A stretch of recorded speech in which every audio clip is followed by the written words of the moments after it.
Welcome to Spongiform Encephalitis, the only show that can make you ill just by watching it. I'm Henry Galley. And I'm Gus Zagarella, ready to bring the ill, bring the thrill, and bring the chill for the kill to survive. Here we are. Yeah, we are here. It feels good to be back. I know we've been gone for a little bit, but it's just because life is busy. But we are here today to discuss some SpongeBob. This is our show where, if you're new to us, what a weird place to start, but also where we watch modern SpongeBob episodes selected by random number generators and try to recount them to each other like the fever dreams that they are.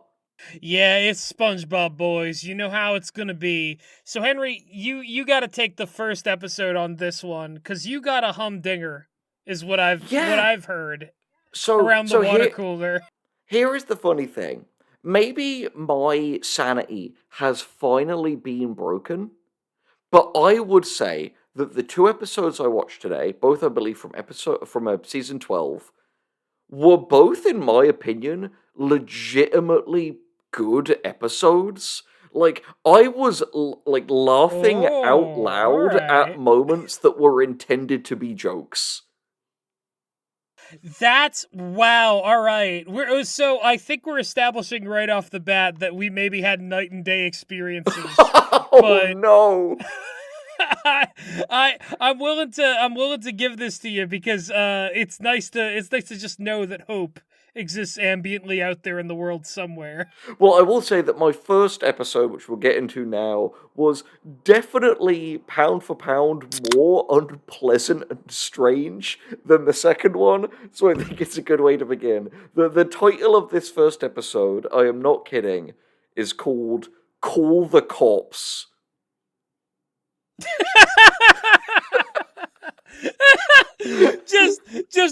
just call the cops. Just call them. It feels like, so the episodes will be presented as like first episode Uh-huh. title slash second episode title. I was expecting it to be like call the cops slash I'm being held hostage in Nickelodeon stew, and it like cuts off there. Yeah. It's really funny, and I don't want to bring this to an unfun place too soon. But you know the TV trope, the Godzilla threshold. Yeah, I believe I'm familiar with that one. Well, basically, like the concept for any of the audience members who aren't is that it's like when a situation gets so bad that Godzilla showing up would actually be like a beneficial thing or like a thing that would cause the situation to break even. That's what call the cops evokes to me. Yeah, and this episode is a really weird one because it feels really angry. This is a like aggressively like ACAB episode. It really makes me wonder if like Kaz got like ripped off by a cop or something before writing this episode because there's some real venom to it in a way that is like bizarre and funny. And you never know what hit him when you hit him with the venom. All right, I want to hear Exactly. about this SpongeBob ACAB episode. Okay, so we open on a classic scene of Plankton is stealing the Krabby Patty secret formula and is being chased around the Krusty Krab by Mr. Krabs and SpongeBob. And what is really strange about this is not anything they're doing, but that there is this really odd looping animation of all of the customers eating their Krabby Patties with like vacant smiles while this chase is going on. And I can tell it's a loop because all of the like way that they're biting the burgers are angled so that nothing visibly changes about the burgers as they're eating. So I guess it was just like, guys, if we Oh. do this for 30 seconds, it will save this episode thousands of dollars. So they're running through basically like a Flintstones background of people in the Krusty Krab eating their burgers. Well, it's strange. They're running around them, but yeah, they're all like trapped in the hellish 1 second of biting these. And I think the moment that I knew this episode was going to be a weird one is when Mr. Krabs yells like "Stop, thief!" and Plankton gleefully yells, "I can't help it, I'm a kleptomaniac!" That's what has been like, troubling him this whole time. It's not about ambition. It's not about like jealousy over like going to college and not getting acknowledged for it. He's got a condition. He It's, needs help. it's the borderline sexual thrill of theft.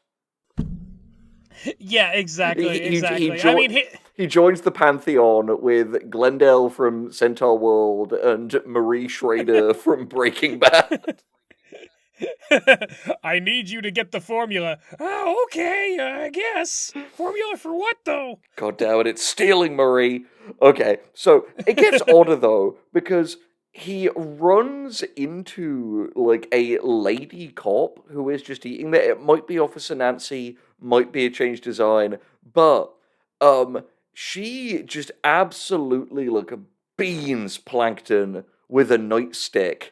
And he's like, wait, I'm innocent. And she yells, nobody is innocent, before putting like a ball and chain on him.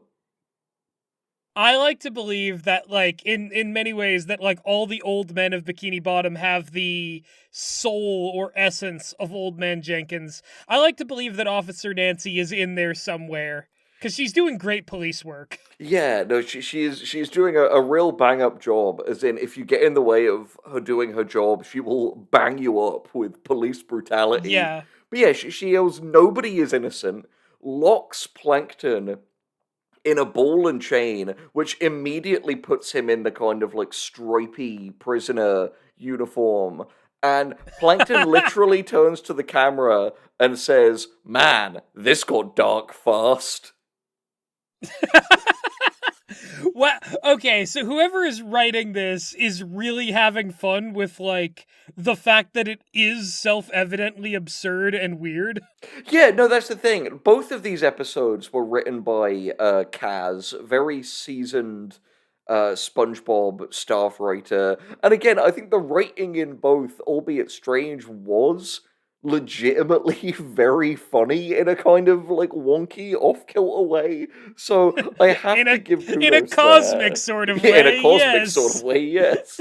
But this gets so much stranger because Officer Nancy decides to do a little bit of the old civil asset forfeiture, and she takes the Krusty Krab formula and is like, this is evidence now, and puts it in an evidence bag and drags it and Plankton away. Oh my god. Okay. Yeah, alright. This has never been done before. We're breaking new ground. Yeah, The formula is out of the Krusty Krab and in the custody of the law enforcement. It's so strange because I made the Breaking Bad reference earlier, but throughout this episode, I was kind of thinking of that episode of Breaking Bad. Such a shame Zoe isn't here. That episode of Breaking Bad where, like, Gus Fring's laptop is in evidence, and they need to use that giant magnet to destroy it, so they can't be identified. Yeah. Exactly. Oh my god. And that will only become a more appropriate comparison because so there's this really weird little moment, and this happened multiple times in both of my episodes, where SpongeBob is freaking out and is like, "Oh, the Krabby Patty formula! I need that, or I won't be able to make the Krabby Patties," which is really bizarre because it's like, don't you know it by now, SpongeBob? Haven't you fucking memorized it? You need to read it off the paper every time. Now hang on. Let's not be fully like uncharitable to SpongeBob here. Are there places you need to go sometimes when you're driving and you'll still put them into the GPS just to be safe? That is fair. But he has done this every day for like 27 years now. No, that's true. But to also be charitable to him, he lives in a no continuity, constant reset, wibbly wobbly timey sphere. So who's to say how many times he's really made a Krabby Patty? Or if he's ever made one, maybe it just resets. I Maybe he's would. fine dining and breathing himself every single day. I would also not put it by Mr. Krabs to put some sort of like cognito hazard on the like formula paper that makes you forget it anytime you're like not looking at it because he's worried about people being able to like torture it out of his employees. Yeah, it's a shame that Plankton are immune to this particular cognito hazard, but go on. I mean, maybe it's that's why with the one eye, it only activates when you look at it with two eyes. This is me building a ridiculous number of Oh, headcanons onto yeah. this theory. You need depth perception in order to get hit with the cognito hazard, and because Plankton's just like, I'm putting together a team, and we see like Mike Wazowski and And other Jogo one-eyed from characters. Jujutsu Kaisen. Yeah, Jogo Nah, could be the whole team. nah, He's he'd so win. he's like insanely powerful. What's really funny is if you fused Plankton and Squidward as Captain Magma, you would get Jogo from Jujutsu Kaisen. Oh man! Krakatoa! All right. I love Jogo. I love the way he looks. I love his vibe. Just He is everything the real about him. humans. He's Yeah. he's a real human being and a real hero. Anyway, so back to the Krusty Krab. That this weird line from SpongeBob. He goes, "Now all of the Krabby Patties will taste like shh shh shh shh shh shh." And for a second, I thought he was gonna yell that they're all gonna taste like shit. From like how it was setting up, he yells "chum" instead. Oh, okay. Yeah, I mean that's what I would have expected him to say, that they would taste like chum. But wait, no, because why would the formula being gone make him cook like Plankton? That doesn't make any sense. Yeah, it's really odd. And what makes less sense is that Mr. Krabs immediately hatches a plan.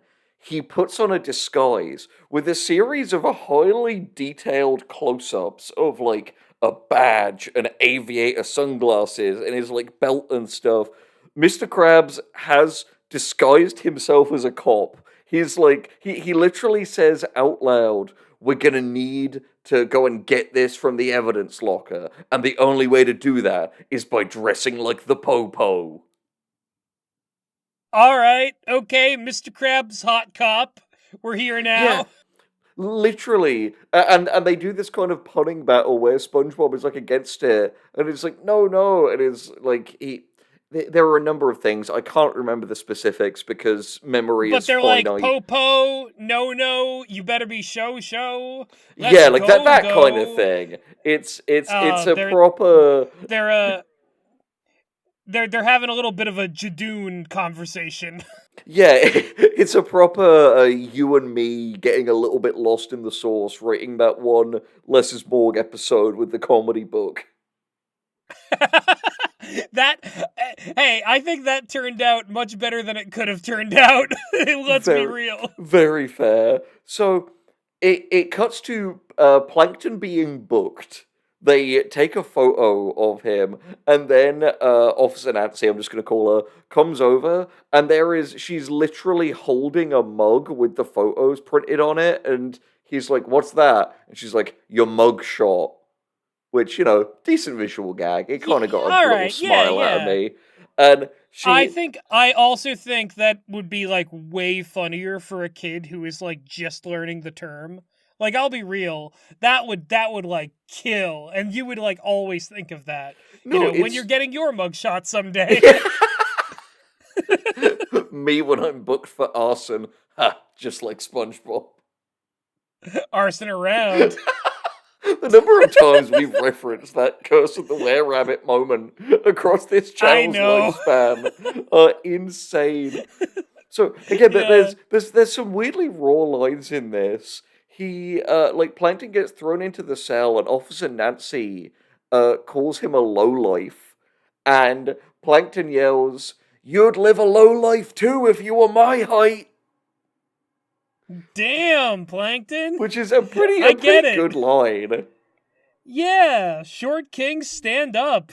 And then Are you standing up? It's brutal. Then he goes and like lays in the bed, and he's literally been given like a postage stamp as a blanket, and he's like, "Oh, you could have gotten me a better blanket as well." Again, part of me wonders, was like Kaz like put in the drunk tank or something overnight and like treated badly? Because this feels so like pointed and specific. Yeah, it is like really funny to just like sympathize with Plankton on the other side of being brought to justice for once. Yeah, also, I forgot to say earlier, when Mr. Krabs was trying to, like, ask for the formula from Officer Nancy back in the first scene, she whacked him several times with her nightstick as well, so she just loves beating people with that thing. I absolutely do love that, like, Mr. Krabs in this context is the victim of a crime and still suffers the police brutality. Like, ar- like arresting the perpetrator who, like, took something, which is now in evidence, and just, like, yeah, a little bit, like, get another one in, get a few good swings in on this man in his place of There are business. definitely some case studies of this kind of thing happening in real life, is all I'll say. But, Yeah, yeah. But anyway, so Officer Nancy goes to her desk to go sits down, and she puts on like a set of over-ear headphones that are shaped like a pair of donuts. That'll always get me. No, it's true. And then Patrick wanders in covered in ice cream, like kind of acting drunk. That they're bringing back the kind of ice cream is booze from the SpongeBob movie, and Austin Nancy's like, a couple too many goofy goobers, eh, Patrick? And he's like, no, I couldn't eat another bite. And she goes, go sleep it off over there. And he like goes into the cell and lays on Plankton, and when he turns over, there is a hyper detailed shot of not Plankton, Patrick's like wart covered butt cheeks with like Plankton shoved between them. I don't envy the person who had to draw that, but it was there, it was on screen, and I saw Awesome. it. It, it reminds me of you've seen Space Jam, right? Yes, I have. Okay, so there's that particular shot when that one orange Monstar gets his pants pulled down, and you see his butt for like several frames, and it's like too detailed. Yeah, it's like slightly paler than the rest of his body, and he's got like a tan line, and it like wobbles a bit, and there's like a cellulite, and then I think Lola yells, "Nice butt." And he's like, "Oh no, I've been exposed on live television," and it's just it's one of those things where it's like I feel like there are just people who, for whatever their motive is, they're like, I'm just gonna draw the most realistic butt in this cartoon. Yeah, they're like, "I will make it beautiful. This will be my masterpiece." I'm just thinking like it was I was watching SpongeBob at 2 a.m. and the butts were hyper realistic. Hyper realistic arse, and it was bleeding. I think he Yeah. had hemorrhoids. It was terrible. It was really gross. What is this? But no, it Yeah. also makes me think of that one weird little bit from Quest for Camelot, where the like ogre like sits on like Ruba and some other villains, and he just goes, "Oh, the ogre's butt." Gary Oldman was not given a script for that movie. Yeah, no, I think they gave him the lines and moments around his, and just told him to riff it. No, they just had him in the recording booth, and it's like, what happens to my character now? He gets sat on by the ogre's butt, and that was his real reaction They were like, to learning "Cut that print." happened to him. That's a very Imari Stevenson style of filmmaking. I think you should put it first take, last take, done. Get him out the door. Absolutely.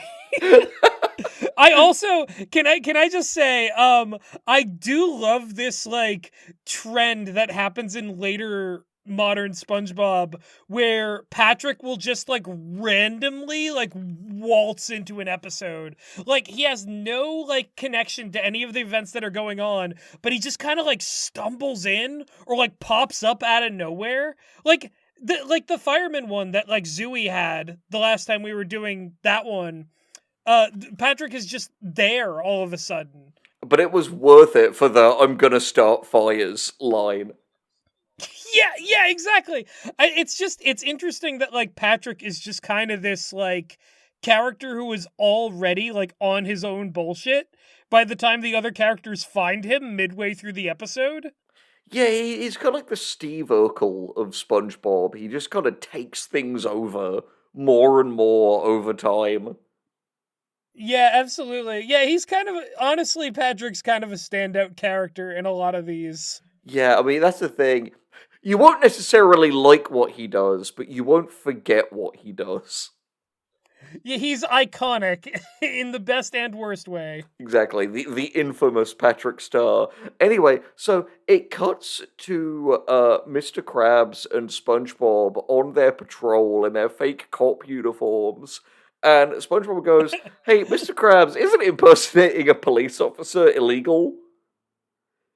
And Yeah, uh, I mean, and Mr. Krabs goes, "Oh, SpongeBob, I was in the Navy, which is basically like the police of the sea, so it's fine, and I deputize you." but they are already in the sea. Yeah, no, that's the These would also be sea. Well, the Navy is such a strange concept in SpongeBob because it's like, is it just the army? yeah, that's In the the same thing. way that like cars are just boats in If this. people want to cast their minds back, the first ever episode of SpongeBob Boys was a bizarre like Mr. Krabs flashback episode. And Mr. Krabs in the Navy, it's ultimately portrayed as like the World War II Navy and like 18th century like golden age of piracy era Navy, depending on the episode. Yeah, which tells us that Mr. Krabs' age could be like anywhere from like 50 to 60 years to like 100 years at Davite least. Krabs, he's here. Davite Krabs. Reverse Davite Krabs. It's his past keeps getting farther away. That's a horrifying thought. Like, I'm becoming slowly more and more dissociated from my point of origin. Wait, no, that's just being alive. That wasn't even a bit. I just realized halfway through that the act of being I know. alive is becoming further and further away from your past. No, I know. That's what's great about that. That wasn't even a joke. That was just a genuine observation. Just Which is, it's a just sobering true, moment too. of clarity. Like, wow, yeah. Things ain't what they used to be. They truly ain't. Anyway, so SpongeBob, having been deputized, starts really getting into it, and he starts like going around like hassling people and like reeling off these different like police codes. You know how they have like the codes that they say over the like radio receiver thingies to indicate different crimes, but he's like pulling people up on different stuff and then laughing until eventually they come upon this little girl selling cookies on the side of the road, and SpongeBob starts hassling her. And he's like, do you have a permit to sell these? And Mr. Krabs is like, "SpongeBob, I think we might be getting away from like the point here." And he's like, "You stand down, Krabs. This doesn't concern you." Like he's Oh my fully God. adopted the like aggressive like it becomes for a brief period. What's that movie called? Training Day. Where Training it's Day, like yeah. SpongeBob is the like aggressive dirty cop, and Mr. Krabs inexplicably kind of becomes the moral center here. It is also really funny that like their goal was to get into the evidence locker, and they're like actually they're becoming the Mask to the point that SpongeBob becomes like infected by police corruption. It's that Lemmy sketch. The what are you gonna do? Call the police? We are the police. Like it's just Yeah. them going Yeah, mad yeah, with their yeah. like fake power over people. There's not even any like authorial structure behind what Mr. Krabs and SpongeBob I have. I mean, I really I guess I couldn't put it past SpongeBob given his reaction to becoming a hall monitor, you know? No, it's true. SpongeBob is another case of it's remarkable how little power it takes someone to go mad with it. Yeah, well, see, here's the thing. If you're already mad and then someone gives you the power. Uh-huh. First, you have a mental breakdown. Then you get the power. Then you get the women. I think that's how that line from Scarface goes. Anyway, so SpongeBob cuffs this small child, and they've arrested her now under no authority, very Ted Bundy of them, and spirit her away, presumably to the police station. It could very easily become like one of those SpongeBob distressing memes of like she was never seen again. Like one of her feet were found in the woods 2 years later. Yeah, oh my god, in the Bikini Bottom woods. Yeah. That's weird. They don't actually no, I was gonna say they don't have woods, except for that weird, like dense jungle that briefly formed during the Magic Conch Shell episode. Yeah, well that one was far away from like where they were, but they also had a tree in that one. Anyway, we're getting away from it Yeah, a it's little true. bit, or I am at least. It's becoming further alienated from us, much like our past. So they take this little girl to the station, and the cop there, who is played by Clancy Brown doing his normal voice, which I've noticed just happens with increasing frequency these days, huh? Yeah, I mean, like everybody's getting kind of old, you know. They've been doing these characters for a while, Yeah, and I imagine like, like doing this show must require a whole lot of like a big burst of energy that is hard to sustain, it's true. especially at the like increased pace of the jokes and of like the episodes themselves compared to what it must have been like doing like the older version of the show. In many ways, they have drifted far from their origin as well, as all things do. This is a wonderfully existential episode of SpongeBob, boys. Anyway, so the weird thing is, they bring the little girl forward, and the cop is like, here she is again, Helen the felon.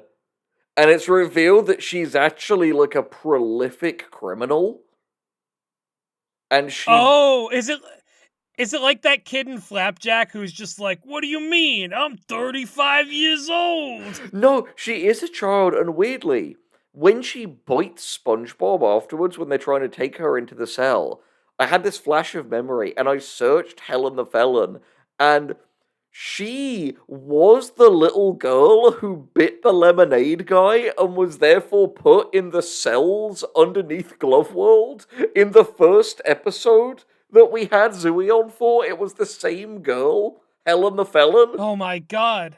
And she grew up to be the big law biter. Yeah, she did. One of the best news stories of recent years. I can't believe that, just like, I'm a lawyer, rar, chomp. I want her to get hired by that same lawyer who got in trouble for putting that giant purple dragon watermark on all of his legal documents. I think they would be a perfect fit. Yeah, yeah. That's another TV trope of like bunny ears lawyer, where it's just like somebody who is good at their job despite having like a bizarre all-consuming quirk that overpowers every other aspect of their personality. There should just be a bunny ears law firm made up of like all the most bizarre freaks that can represent you in court. This kind of legal suicide squad. Yeah, because hiring any of them in court is basically legal suicide. You could go in on a parking ticket, you hire one of these guys, and you get the chair. you get the chair for life. They will never let you out of it. They'll just keep shocking you. That's nightmarish. The idea of we keep it on about a quarter of the voltage needed to kill someone, and we Yeah, just yeah, run it forever. we're microdosing you on fatal shocks, and somehow this powers the neighborhood. You wouldn't want to let down the energy costs, would you? I think this is what they're doing to that kid under Omelus. Yeah, exactly. This is a Spongebob. human transistor. So this is their way I in. want to see the episode. I want to see the episode set in Omelus Bottom. I want to see how they'd handle that. It would end up with like Plankton is being tortured forever under the town, and that's the happy ending, I guess. Yeah, and nobody walks away from it, I guess. No one's, because it's morally okay when it's happening to a bad person. Anyway, so Exactly. SpongeBob goes to interrogate. Meanwhile, Plankton is trying to use like a like nail file to slowly get through the bars, which is really funny because he could fully just walk through these bars, and later he just does. But Patrick is going a little bit crazy. He's jonesing for ice cream, so he decides to make prison ice cream by throwing a Oh bunch of no. toilet roll and toothpaste and a cinder block into the toilet in the cell and pushing it all down, and then like kind of mint ice cream comes out. Patrick That's likes mad. to eat shit. It's bad. That's simply crazy. I mean they're really going for it with like all of the like police and prison tropes they can fit into this, aren't they? Yeah, it really made me worry that certain other things might happen in this episode, and thankfully they didn't. Yeah, a little worrying. Mm-hmm. Just the idea of them doing like an episode of SpongeBob that is just fully the Shawshank Redemption, and it's like Mr. Krabs is Red and SpongeBob is Andy Dufresne. Is this anything? Yeah. No. Why do they call you Red? Take a look. Yeah, maybe because I'm Irish. But I got. Anyway, so SpongeBob and Patrick get out. Plankton and Patrick get out because Patrick has been to jail so many times that he just has a key to the evidence locker. Meanwhile, SpongeBob is trying to interrogate Helen the felon. Put it on the wiki. Yeah, exactly. But Helen the felon completely, like, mentally dominates SpongeBob and starts interrogating him, and he starts confessing that he's, like, a fake police officer. Awesome. Yeah. I love it. It's Losing a battle of wits to a child. Excellent. This episode goes to insane places. Meanwhile, Mr. Krabs is using all this as a distraction to search for the evidence locker. He opens a door by mistake, and just hundreds of donuts come out because they just got to get a few more cop jokes in there. Yeah. And then he finds the evidence locker. Plankton and Patrick are already inside, and Patrick is searching for it, and all the things in the evidence locker are like sight gags. There's one bit where it's literally, there's like an old man Jenkins is in there. There's like a bag of stolen jokes. Then there is Fred's leg, just a disembodied leg with like a name tag saying Fred on it, and of course, my leg plays because they will never let this die. What? Like, why is that the thing they would go to as evidence? Like, I'm not talking about like in universe. I'm talking about like, why would the writers be like, Fred's disembodied leg is in there, related to like some crime? Was it seized? Did someone cut Fred's leg off and they were like, this is evidence? Fred's like, no, if we get it reattached during the first 24 hours, nope, sorry. Evidence. Yeah, no, we have to take this with us. Imagine if someone was kidnapped and they found them and they just impounded the victim as evidence. They just impounded. Yeah. Oh my god. That's the idea of like people themselves being taken as evidence is really like dystopian. Yeah, no, it really maybe all of the old people in this evidence locker were like kidnapped kids who have just been in here for that long. Yeah, there is an old man Jenkins who was originally the Omelos child. Such an insane theme to come out of this. Anyway, so it leads to this battle in the evidence locker where Plankton and Mr. Krabs are just throwing old people at each other because there's loads of old people in this evidence locker. I wasn't kidding about that. I just like I guess like if there's more than two, I guess it's the new normal. Like Mr. Krabs thinks it's weird because he gets knocked into a shelf and a bunch falls on him, and he says something like, "Why have people pinched so many biddies?" I don't know, Mr. K. It doesn't make much sense now, does it? Especially because this is the evidence locker. So yeah, it defies rationality a wee bit. So anyway, the other Clancy Brown cop comes in and is like, "I don't know what's happening in here, but it feels illegal."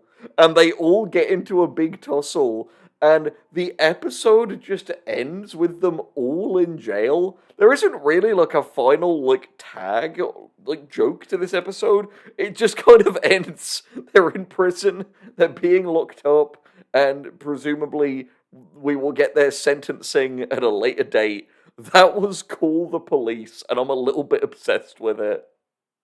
And I think I might do just that Yeah. later. Because what was that? Like, that. I like how it's like they didn't even resolve the idea of getting the formula back. This was nothing. They're just like, well, you can't commit all these. Well, like, I guess maybe there was some voice in the room that says, like, guys, we can't show Mr. Krabs and SpongeBob like get rewarded for impersonating police officers. Yeah, I guess at the end of the day, it's like they had to be punished, and everyone did for this episode. That's so fucking yeah. Just the idea of everyone involved in this, you need consequences. This was just an excuse to put all the characters in the same prison cell, basically. Yeah, and I guess all the implications that will carry. So yeah, that was Call the Police. It was the weaker of my two episodes, and I will be excited to get to my other one later. But let's hit. So we've had some of the day. Let's head over to the night. What was your first episode, Gus? Oh boy, Henry, I've got two words for you. Dopey Dick. Could you say those two words again? Dopey Dick is the name of my episode. Not to be confused with Deli Dick of Video Violence 2 that you can hear Meg and Gus talk about on the Patreon. Brilliant segue. Yes, go listen $1 to that. And all a the other month, huge weird, backlog, like disturbing, 70 hours. so much fun movies we've covered on that. Henry, What a sentence. Are you So much are fun you movies ready? we've covered on that. Are you ready for SpongeBob Does Moby Dick for some reason? No, let's do it. Alright, so this is another one of those many inexplicable late season SpongeBob storybook episodes. It begins Oh, are we with in the SpongeBob Squidward, like... SquarePants library again? No, so it actually just begins with the book like resting on like an ocean colored sheet or something. Like And Shrek. Squidward going like, yeah, and he's like, I'm gonna tell you the tale of Dopey Dick. And which I don't know, like, I'm not sure what would have been better, because it's not the first word that I find really objectionable here. I like the idea of, in Shrek style, this episode ends with Squidward just tearing out the page and saying, like that will never happen, and wiping his ass with it. Then Smash Mouth comes in. Somebody once told me. No, well, so the first joke that they have as soon as the like book cover opens and we enter into the like in story within a story world of Dopey Dick is that Squidward says, "Call me fish meal," God damn it. Who is this and for? that was the thing, is that I was watching this and I'm like, any big like Gen Z Herman Melville fans watch Yeah. it's not even, no, it's like Gen Alpha watching like SpongeBob SquarePants, and they're like, oh, like my favorite fucking book, bro, They've got one eye on Moby SpongeBob and the Dick. other on like a TikTok brain rot compilation that's next to a Subway Surfer and a Kinetic Sand video. Yeah, no, my favorite book, Skibbity Dick. Sorry, wait, no. It's the present year. It's tongue dick. Not Tongue Dick. Don't do that. Don't do that. Buy a drink first. Do not touch Willy. Good Not advice. just like exactly. So anyway, Squidward's walking down the street and he's like out there looking for trouble and adventure, and he said, "Little did I know I was about to step in it." And so he steps in jellyfish jelly and slides down the street, which to me immediately is like, okay, is jellyfish jelly slippery or is it sticky? I mean, you can have both, because you could slip in jam, even though jam is sticky. It'd be anything that reduces friction between yourself and the surface, I guess. Welcome in jam.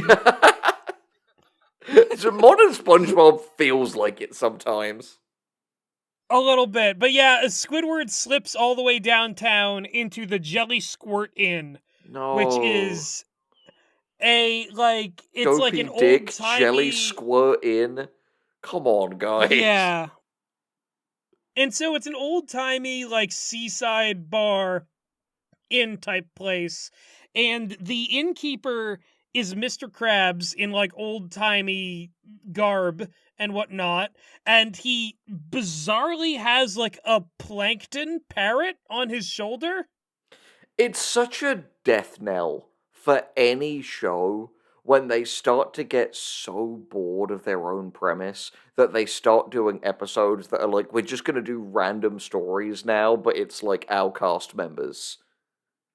Yeah, because I remember like way back when I was when I like fell off of Family Guy, they were basically just doing ones like this where it was like the cast pretends to be characters in a movie or a story that already exists. Later Simpsons was really bad for this as well. Again, I think it's such a like I think it would be an interesting discussion either for Patreon or another video, but I feel like there are these certain just consistent signs of seasonal rot and completely abandoning your own premise to do like random anthology stuff and like whole episode plot parodies, I think is one of the big harbingers of seasonal rot.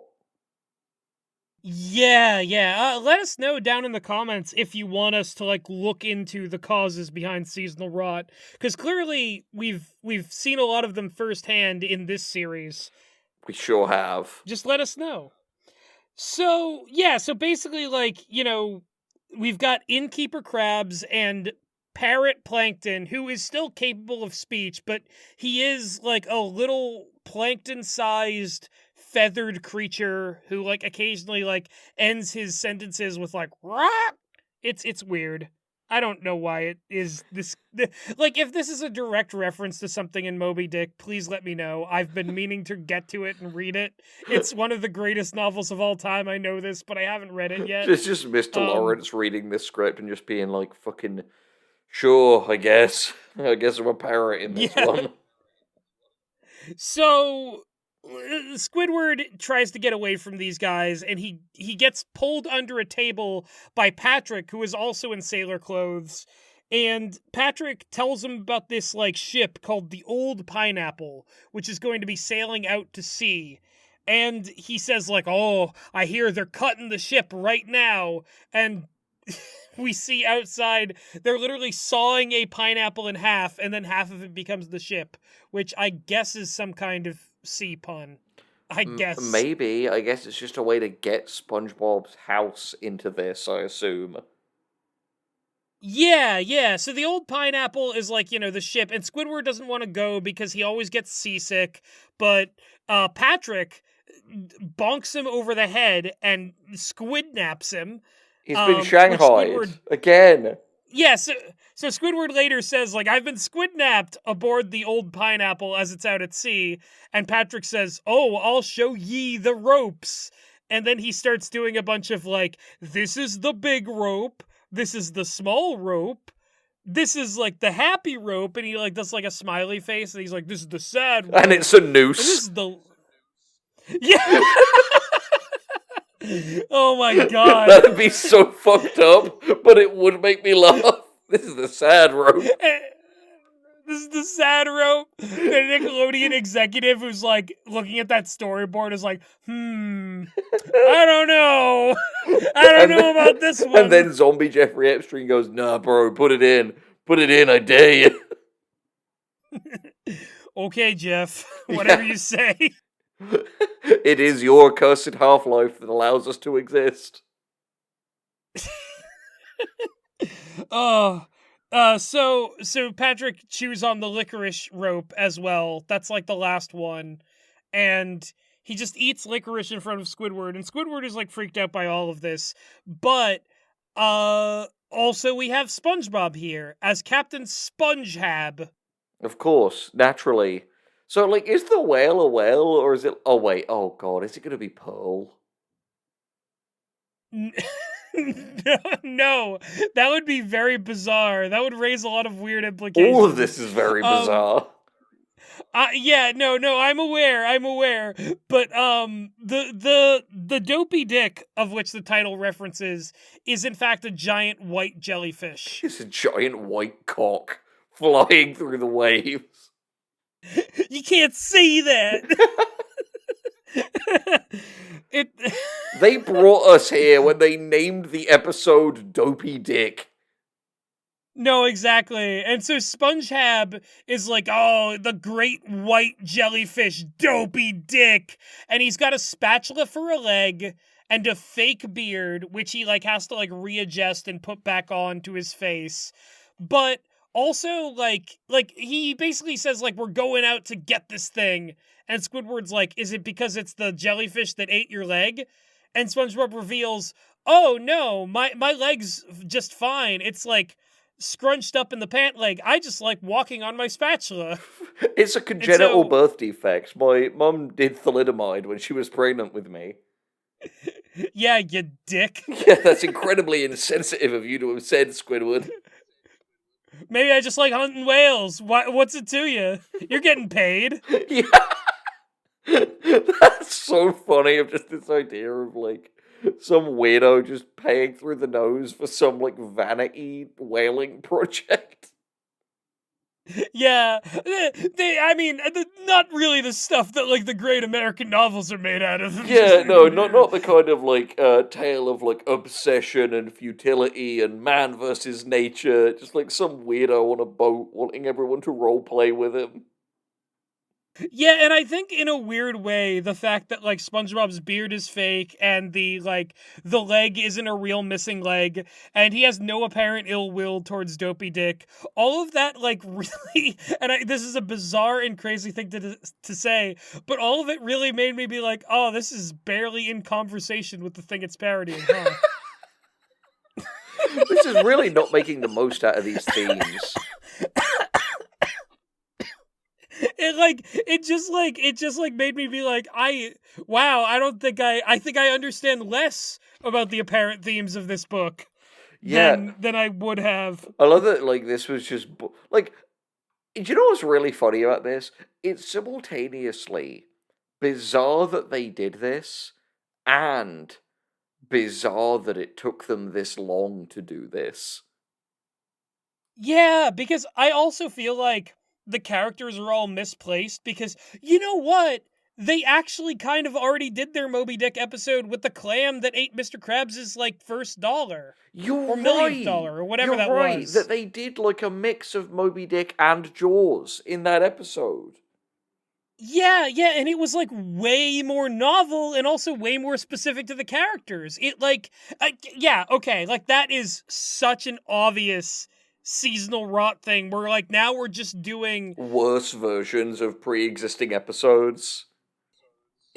worse versions of pre-existing episodes, but also like transparently stealing more of the iconography from the thing that like we were influenced by, while also doing it no justice at all.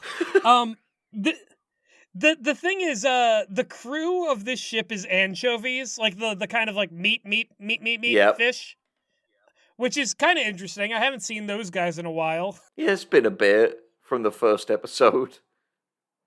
Yeah, but so like SpongeBob like is telling the whole crew about like they got to get Dopey Dick, and he specifies that is a great white jellyfish the size of a split level condominium. Because specificity is I funny. yeah, specificity is funny, and also like kids don't know what a condominium is, even though a lot of them probably live in one. That feels like another one of those weird jokes that like cartoons were obsessed with, of just the concept of condos. Yeah, why was like condos such That like a that could go, funny that cheat could code go word? on the bog leech list. Yeah, yeah, tap the sign. Yeah, don't make me tap the side. But anyway, Dopey Dick shows up and he emerges from the water and he's like a white jellyfish and he has like a mouth and he just speaks in like a constant doi doi doi doi doi. It's that giant. You might not know about this one. Do you know about that SCP that is like a giant human heart on scorpion legs that just speaks constant like stream of consciousness gibberish that'll make you go mad if you listen to it for too long? No, see, wait, I thought that there was the Heart of Darkness, That which is the also Heart of speaks like Darkness. weird. That is the Heart of Darkness. Oh, I thought the Heart of Darkness was like a big heart with like giant cow tentacles No, on it, like it cow has intestine tentacles. it has tentacles and scorpion legs, and it shoots acid that sets on fire. I love the Heart of Darkness because, like, reading its quotes, you're like, try to find the meaning in them, and you're like, oh man, like, if Jordan Peterson said this, it would sell books. It's such a like deep thoughts with Jack Handy thing of like I love the Heart of Darkness because like what even is that thing? Yeah, exactly. No, no. Oh man, SCP is fun. We'll do more But the videos on only that sometime. SCP Stick around anyway. the only SCP I'm talking about right now is SpongeBob's Cool I thought you were Episodes. gonna say Sponge Kebab Square Pants. That's him. So they shoot Squidward out as a harpoon to kind of like clutch onto Moby Dick, and SpongeBob, sorry, not Moby Dick, Dopey Dick. I Moby got it Tit. confused. I'm so sorry. We're coming out with the less is more references in this one. Oh, we really are. Oh, if you know, you know. So Squidward grabs on, and then you hear that familiar. Henry, are you familiar with the old SpongeBob OST song, "Grass Skirt Chase"? Yes. Is it the like that type one with the like It's the very do do Polynesian do style? do do do do Yeah, exactly. Exactly. I actually, it's funny because we put this out in an earlier episode, but I do feel like both of my episodes used quite a bit of the original SpongeBob OST, which I thought was nice. Yeah, no, for me it was cool to hear it, and basically like, you get this like big like kind of rambunctious chase scene where like the boat is being dragged along as Squidward like with his suction cups clings on to Dopey Dick, and you even see like a Sorry. view of the Squidward clings comment down onto the below dick. if it's been comment down below if it's been too long since you had some Dopey Dick. I think If you need that Dopey I Dick. think that's the appeal behind himbos, isn't it? Yeah, you gotta get some Dopey Dick all up I there want in some ya. Dopey Dick from Kronk from the Emperor's New Groove. And I want it now. Yeah. So anyway, there's like the you see like the map of the ocean, and there's like the squiggly line of them like sailing around, and it just goes all over the place. Squidward is like hanging on tight, and there's a running joke of him getting seasick, but he says like this utterly cursed like, "Please stop! I'm running out of things to throw up." Oh god, Dopey Dick will get you some more Squidward, don't worry. Whew, boy. So anyway, Squidward, I guess demonstrating what his skills are, takes out his clarinet and begins to play. That's his cursed technique. Yeah, it is cursed because he plays so badly that like everyone on the ship, the anchovies and SpongeBob and Patrick all hate it, and Patrick like rips off like two sides of his head, like he rips his ears out. Gee. Patrick does that. Patrick loves to self-mutilate in times of stress. You should see someone about that. Yeah, he really just It's a good thing starfish regenerate. It makes me think of, do you know that like kind of famous clip of, I think it was one of the old like JoJo movies where like Dio like claws down the sides of his own face and they like heal up. Oh, yeah, yeah. I mean, Dio did some like crazy shit like that all the time. Fucking Can't stop that boy. Patrick That Dio, man. yet another combo. Anyway, So they reel Dopey Dick in, and basically like as they like pull him into the ship, SpongeBob says, "Oh, and now what we're gonna do is my favorite thing about hunting jellyfish. We're gonna release him." Which at this point in the episode, I'm like, "Oh, so this is just fully nothing to do with Moby Dick at all, huh?" well, the joke is that Captain Ahab would never release Moby Dick if he caught him. Yeah, well, I don't need Captain Ahab. I need a little more Captain A-Cab, if you know what I'm saying. I have an episode for you. I can't believe, by the way, that they missed Captain A. Crab as an obvious joke. Well, that would be hewing a little too close to the You're fact right, that they it would already have did this revealed that it episode. is Yeah. just rehashing an episode. This is transparently content for content's sake from the SpongeBob writers, and I am personally ashamed of them. But anyway, as soon as they release Dopey Dick back out into the wild, and he's doing his like doy doy doy out into the ocean, Mr. Krabs, the innkeeper, and Parrot Plankton show up in their own ship and just capture the Dopey Dick, which just flat out is not part of the plot in the original novel. Like a rival different Ahab doesn't come in and is like, "I want even more revenge against it." Dark Ahab appeared.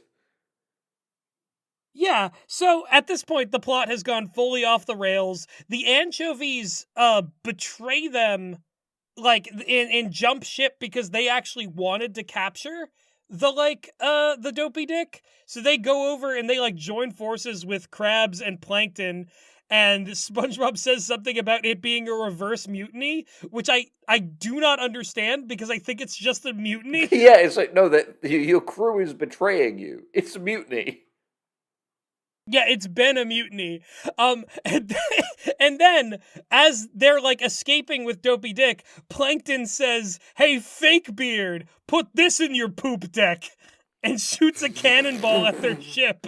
Put this in your poop deck on zips. It's just like, it's so mental. But what's even crazier is that like the cannonball that shoots over to the ship, it doesn't detonate when it gets over there, but instead unfolds to reveal that this was a colony of nematodes compressed into a cannonball. That's weird. Yeah, and so SpongeBob freaks out.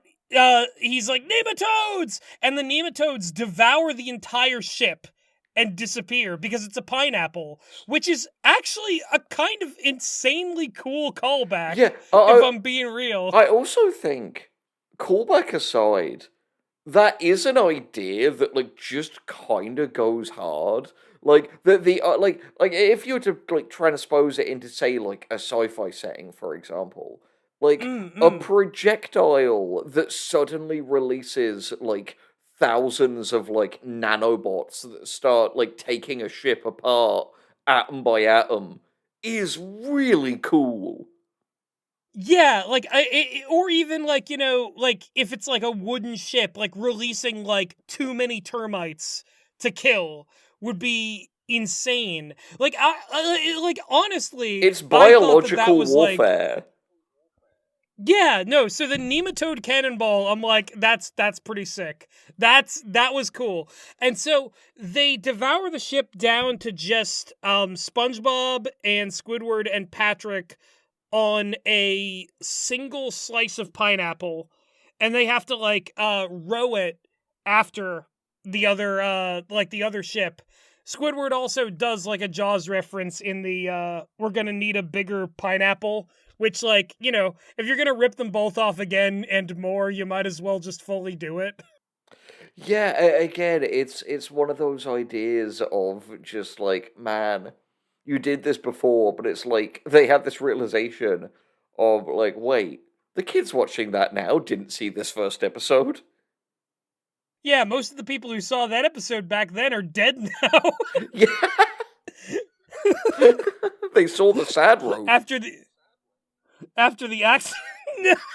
No, we can't talk about that robe. Oh my god. With the power But of yeah, euphemism, you can get away with anything. that's basically just YouTube in a big old nutshell. Speaking of No. nut, oh, we SpongeBob are boys. children. It's not big and it's not clever. So anyway, they catch up with the ship, and they're like sneaking across it. There is like shots of the anchovies like sleeping on the deck of the ship. What? What is it? I'm still laughing about Nut. I'm sorry. Stop laughing about nut. Oh fuck. Oh my. It's not funny, and you're nuts if you think it is. Oh my fucking god. Oh no. Oh no. Sorry. You Keep good? going. You good? Keep going. I'll recover. All right. So they're on the deck of this ship, right? And the anchovies are sleeping. We see one of them curled up with like a mop, and he's like half asleep, and he's like touching the mop's like mop head hair, and he's like, "Oh, hey, honey. Oh, good to see you." And SpongeBob he's is a like, place of just great sexual repression. yeah, like this guy's clearly dreaming about this mop being something or someone else. Or it's just him and the mop, I don't know. I'm not one to judge. It's that one death from Berserk, during the eclipse when that guy thinks he's like embracing a beautiful woman, but it's like a fucked up demon that kills him. It's that, but it's a mop. Yeah, yeah, You exactly. know who I mean. The mop postal. The Yeah, mop the postal, mop yeah. hostel, the best at cleaning. Yeah. So, okay, so yeah, so they're sneaking across the ship, and like Patrick's stomach growls and Squidward shushes him, and then Patrick's stomach grows like a little chompy dog mouth and bites Squidward on the hand. His torso grew a mouth in Call the Cops as well. I didn't mention it for wanting to keep the flow, but this is, I think, the third time across the show that we've had to see Pat front, and it does continue Yeah, to be disturbing. yeah, Pat front strikes again. Honestly, like Pat back being a one-time thing, I think, like that's what made it more unique, more iconic.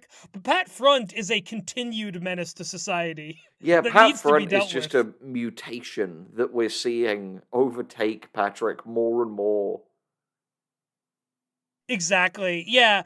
Speaking of mutations and more, that's a perfect segue. They're milking Dopey Dick for his jelly. They're milking on the this dick, ship. you say? They're milking for the dick jelly, and they've got pumps on him. Oh, and come on. I can't believe they're doing this to innocent people. This is definitely not a fetish video from China. It's definitely happening en masse. Swedish Oh, made the West Dopey has Dick fallen. pumps and me. This sort of thing is my bag, baby. Boy, Dumpy Dick, no, Dopey Dick. Dumpy Dick, Dick That's Dumpy. when he's got a fat ass as well.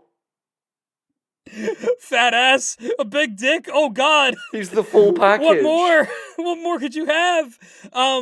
That's Mr. Krabs for you. Anyway, the I lost my place. These claws ain't for just attracting mates. Oh, I know. So anyway, they're for keeping them. So they free Dopey Dick, and Mr. Krabs and Plankton, Parrot Plankton, come out to try and recapture them, and they're like, that was, you just cost us a ton of jellyfish jelly. Do octopi make jelly? And they look at Squidward, and he's like, Put Squidward in the milking machine.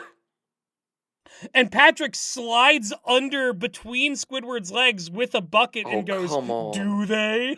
Oh, come on. So everyone wants to milk Squidward for his jelly, but I don't think they're ready for that jelly. Squid-yonce. Yeah, but like all of this stuff is happening so rapidly because SpongeBob runs over and he goes like, "Ooh, how about we give you an IOU?" And Mr. Krabs grabs SpongeBob by his eye and says, "Maybe I'll take an eye or two."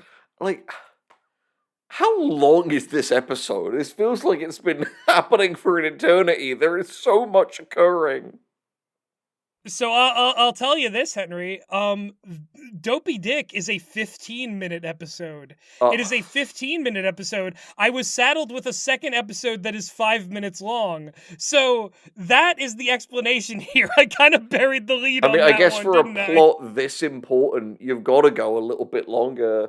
Like, what is it with them being like, we're gonna make you sit through the most, like, pointless, like, completely, like, non-canon, dead-end thing read out of a storybook, and it's gonna be inordinately long. Does fucking Hoodoo Guru, the voodoo villain, show up at any point? No, because this is Melville, you Philistine. who, of course, was above racism. Yeah. Yeah, very true. Very true. So Dopey Dick shows back up, and he like starts wrecking havoc on the boat. Plankton goes, "Hardy harpoon," and they shoot him with like plunger harpoons. And it results in another chase. This time, Grassskirt Chase doesn't play, but they basically Moby Dick gives them, or Dopey Dick, Dirty Duck gives them the runaround. Dirty Duck. Down and Dirty Duck. Very iconically, Mr. Krabs and Plankton get defeated by getting, like, tied by rope to the side of Dopey Dick. Great. It's just like that other one. That other story that escapes me. But, so they're tied up, and Mr. Krabs says, "For hate's sake, we spit our last breath at ye." Which, good, I'm glad we got that one in. And both Plankton and Mr. Krabs spit their last breath into the air, and it comes back and hits them both in the eyes. That's like a big ball of spittle. Gross. So, fun. Love it. Yeah. Anyway, Dopey Dick somehow causes a whirlpool, and the entire ship goes down. And Squidward rises up on driftwood, and you hear his narration go, "And that's how I became the sole survivor of the hunt for Dopey Dick." They were all killed? Nope, because we cut to the bar. we cut to the jelly squirt in from the beginning, and everybody is laughing at Squidward, and they're like, Squidward, we were all there. And like, not only is everyone there in the place, Dopey Dick is also there, like, using his tentacles to squeeze his other tentacles and like fill cups with jelly.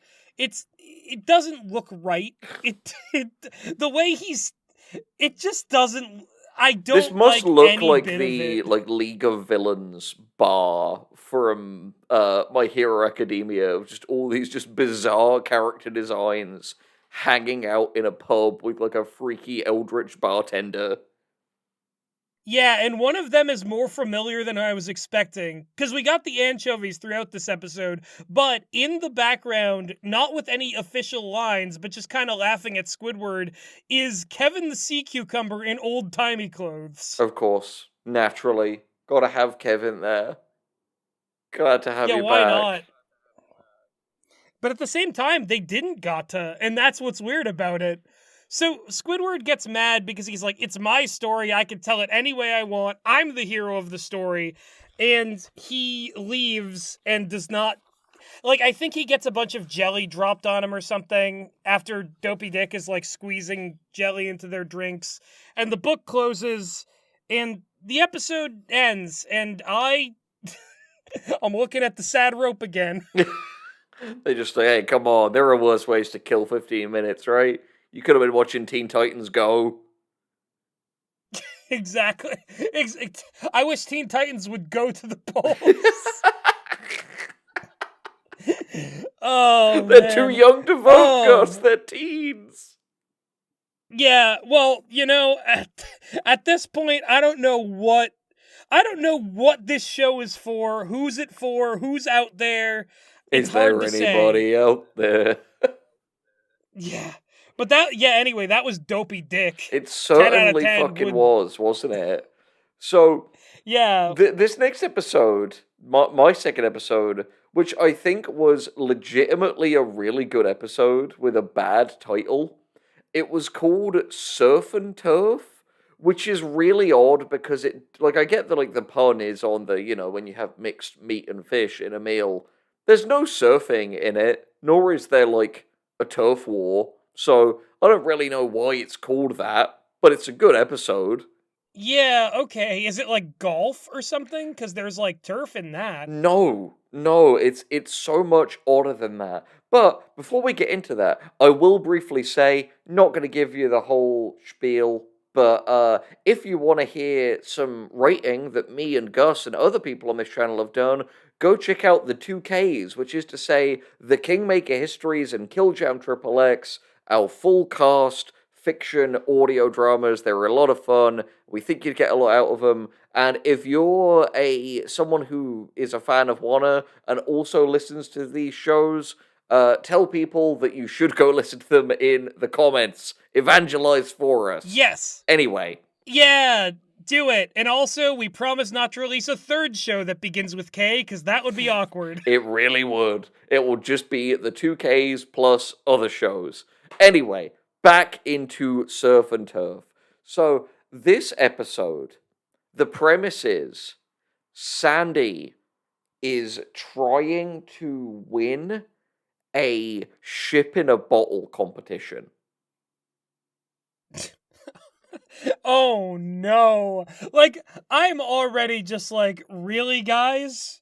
Really? This is the best you've got? The thing is, they managed to get a lot of really, like, genuinely funny jokes out of this premise, which is the shocking thing. Okay, alright. I'll stick around for, like, shonen battle style ship in a bottle contests. Non-battle battle manga, all that. It starts with Sandy building this little ship in a bottle, and she's like, "Finally, I've done it! Like, I've built this little ship, and it's fully functional too." And then little cannons come out the side of the ship, fire cannonballs, and they bounce off the inside of the bottle and destroy the ship, which then just sinks into the water in the bottle. All right, I gotta admit, we're off to a good start. Yeah, and Sandy's like, oh, that's 2 weeks worth of work down the drain. And she's like, oh, like, no matter what I try, it keeps failing. And it cuts to these other things of, my, like, dinghy in a baby bottle capsized. And it cuts to, like, a baby bottle with a dinghy in it upside down. My, life raft in a, like, inflatable plastic bottle deflated. And it's a deflated, life raft in a deflated bottle. And the oil tanker that I made in this bottle had an oil spill, and it's just this like tanker with this expanding thing of oil around it. And Oh my god. yeah, the sight gags are off the chain in this episode. Someone who clearly Yeah, feels very passionate about ships in a bottle did this. yeah, no, and they've already kind of evolved the premise beyond just like the classic ship in a bottle to many different kinds of ships, many different kinds of bottles. It's it's like one of those gotcha games that's like so thoroughly themed over one real world thing. No, it's true, it's true. So SpongeBob appears in the Wait, tree dome. hold on a sec. Hold on a sec. I'm gonna take off my shirt. I just need to get my headphones off for a second. It's hot in the Incredible. booth. I'm leaving this in. The audience can know. Ah, there we go. Oh, Problem solved. can you hear me again? Yeah, oh no, I can hear you. I just hope no one at home is too enticed by what just happened. They've got some real Dopey Dick standing to attention in the audience right now. But anyway, As they should. so SpongeBob comes in and he's drinking the last of the bottle that Sandy just threw out the window, and he smiles, and we get a close up with the foghorn of like SpongeBob with all like little wooden boards and ship parts sticking out of his teeth. And Sandy Nice. starts like angrily like yelling, and she's just like frantically eating her furniture, which is weird. I don't think squirrels do that. Is it there? It's beavers that do that, right? No, not here. Not here. 90% of the audience is like, what is he even doing right now? What is that? What is that tune from? No, Oh, no, it's from before you were born. It was a song that sung the universe into existence, or at least my universe, in 1992. oh my god. Anyway. Anyway, so, SpongeBob is like, oh, well, maybe I can help with this. I've got another bottle for you. And he takes out the Krabby Patty secret formula, takes the formula out of the bottle, and like throws it out the window. And Sandy. SpongeBob. Yeah, Sandy is like, wait, didn't you just throw the Krabby Patty secret formula out of the window? And SpongeBob is like, oh god, I did! And he runs outside, runs out of the tree dome, runs to an airport across the road from the tree dome, takes a plane, flies it away. He then gets onto like cable cars at the top of like a mountain, and the cable cars take him up What? to this very like Mordor looking like plankton shaped fortress. And he What? runs in, and Plankton is in there on a throne holding the formula. SpongeBob is like, gimme that, grabs the formula out of his hand, gets back on the cable car. You see the cable car going down from the like Eye of Sauron like Plankton fortress, which explodes behind SpongeBob, and then he runs back in. So that is so much. That is like so but I guess like they did it all in one. Yeah, In one joke. They basically took like an entire like episode and condensed it down to like 20 single... seconds. That's yeah, okay, that's wild. But I guess like I guess it's better than like, this being the beginning of another formula-centric episode. No, Because the one it was paired with was already like a long, ludicrous, like, let's get the formula back episode with no conclusion. no, it's true, and this is a very different thing.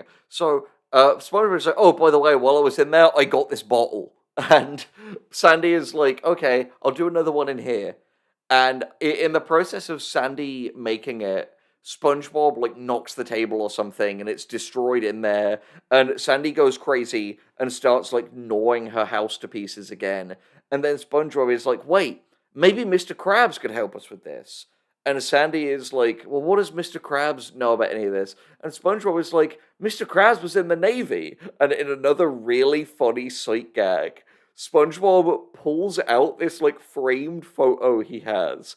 And it's that famous photo of like a Navy guy, like you know, when he like leaned over and like kissed that woman on VE Day. Oh, Like okay. it's that photo, literally the photo.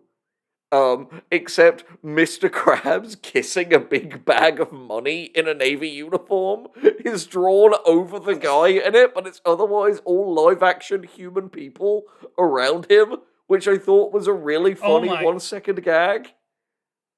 Yeah, all right. This episode is it's really making some like bold choices in terms of like it's like visual gags and also just the things it's like deciding to go all in on as jokes. Yeah, it's really true. So Sandy begrudgingly agrees to let Mr. Krabs be involved, and naturally, Mr. Krabs is like, "Well, I'll do it, but only if I get to have 50% of the prize money." And Sandy agrees to Oh, of this. course. Yeah. Well, at least it's not like one of those things where Sandy's like, I guess I'll just take 100% of the prize money because I'm the main character, like in the kissing booth too. Patreon, $1 a month. Go check it out. You can hear Go check it out. you can hear Gus and the one and only Addison Peacock discuss all three Kissing Booth movies and the first After movie, with more on the way There because I'm desperate to there hear will be it. more after, yeah. Oh. But anyway, so Mr. Krabs is in, and he's like, okay, well, the first thing you need to do is you need to create the perfect bottle. And he literally has Sandy like blowing glass to create bottles from scratch. And My god.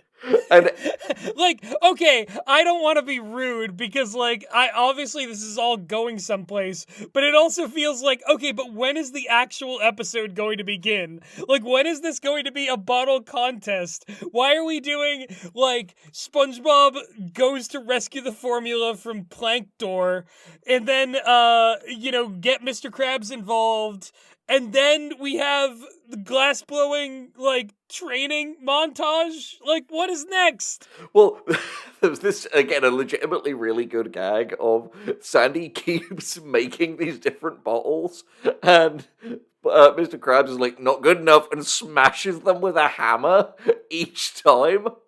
And this happens like in a quick montage, and then Sandy comes up and he goes to smash it, and he's like, "No, wait, this is a perfect bottle. We can move on to the next stage now. You did a really great job." And then he smashes it with a hammer and is like, "Oh wait, no, I wasn't meant to smash that one." And that really got me. that is that is pretty good. That is pretty Just good. it's both the comedic timing and like Clancy Brown's like selling that this was properly one of those like when you just like get into like the motions of doing one thing over and over again, so you just do it subconsciously. Yeah, just like an impulse smash. Yeah, so with Didn't need to mean anything. So with all of these bottle things failing, Sandy feels like there's less and less hope for this. And with like no other opportunities to like make bottles, they're all broken. Mr. Krabs has an idea. And while Sandy is An asleep, awful yeah, idea. a wonderful, awful idea. Awful idea. So Yeah. while Sandy is asleep, Mr. Krabs builds a huge boat inside the tree dome because the tree dome itself can be a bottle. W- d- okay, whoa. This episode is like going to some very like Like, it is, I think this is honestly delivering above and beyond the promise of its premise, really. Yeah, no, this is a proper like episode in the vein of Sandcastles in the Sand, where it's just like a modern Mm. SpongeBob episode that has a very simple premise, but delivers on every single like inventive permutation of that premise that you could imagine. Yeah, yeah, it's not it's not distracting itself. It's taking these big swings, but like with purpose. Yeah, no, exactly. It's keeping it all in the premise. And Sandy comes in and is like, "Oh, Mr. Krabs, like this is amazing. How did you do this?" And he said, "Well, I just cut down your tree for wood."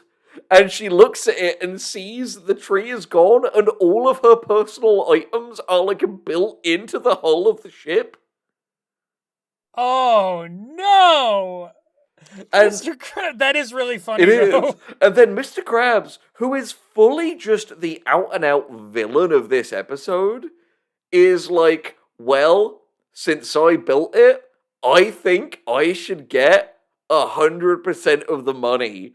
Kicks Sandy out of the tree dome, ties the tree dome to the back of his car, and drives off with it, dragging it down the street towards the convention center where the like contest is going to be held. So he just stole all of everything Sandy has under the sea and is trying to get some prize money from it? Well, here's the thing, not quite everything, because Sandy has a secret hatch in the ground, and she gets a, like, acorn shaped, like, mini submarine out of it and starts chasing Mr. Krabs. Okay. Yeah. Science. See what I Fuck mean? him This up, episode's kind Sandy. of sick. And Fuck as him up with well, science. the Yeah. thing is, what's great about this episode is it's great in the little details that it remembers about the characters. Because, for example, the bit where Sandy is blowing glass, she's doing it out of the tree dome and is alternatingly taking breaths out of her helmet before like leaning out to like blow it into the glass blowing tube. Oh, And okay. Yeah. And when she found out that Mr. Krabs destroyed her home, she like angrily put on her like karate gloves and smashed this rock into the shape of Mr. Krabs and is like, "Oh, I'm gonna do this to you," and like smashes off his eyes, and this to you, and like smashes off his arms. And there's a great bit earlier in the episode when SpongeBob first comes in and like Sandy's destroying everything. And SpongeBob says, like, "Oh, you're like jitterier than like a something on a something," and Sandy furiously goes like, "Don't even attempt a Texas saying." And Wow. Okay. Yeah. Sandy's back. This yeah, feels like a very like, it's like they're remembering the karate, they're remembering the Texas, they're remembering like, that she has access to this like extra technology, and they're remembering that like she needs her tree dome and that the tree is her home. Like it is interesting to see Sandy and Krabs go mano a mano yeah, no, in that's one the of thing. these. That this is an episode where Sandy's got all of her traits back. She's a rounded character again. And there's a moment when Yeah. Mr. Krabs agrees to work with them, where SpongeBob is like, "Ah, my two friends working together. I should take a picture of this." And he turns around, and there's just a portrait artist drawing Sandy and Mr. Krabs shaking hands, and SpongeBob just takes the portrait. But it is a really funny thing of realizing that when they are pitted against each other in this way, rather than like working together, like in Krabby Patty Creature Feature, they kind of get the most out of each other as characters. Yeah, well, that's the thing. It's like, like little headcanon here, but like if Sandy's scientific prowess was ever like, fully in alliance with Plankton, I think the formula would be Plankton's like in a day, Yeah, you no, know? it's so true. Anyway, she's Because chasing. Mr. Krabs has two perfect nemesis, and it's Plankton and then like Sandy. It's true. Together they have unparalleled scientific genius.